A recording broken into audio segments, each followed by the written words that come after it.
In this video, you will learn how to view a collection age report.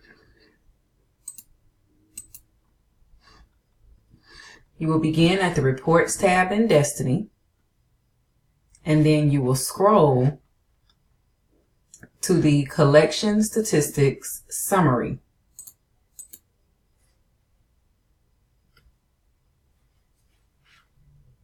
And as we noted in a previous video, this report takes a moment to load.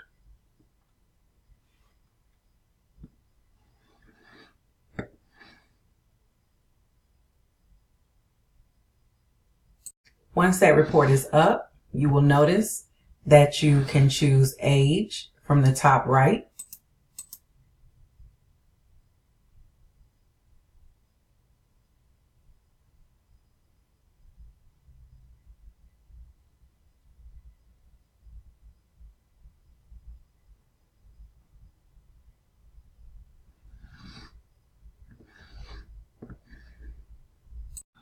Once you've selected age and that loads, you'll be able to see the average age of each of your Dewey ranges and also each of your types of call numbers.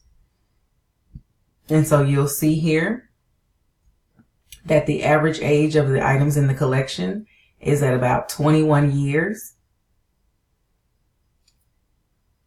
And this is basically the way that you see your age collection report.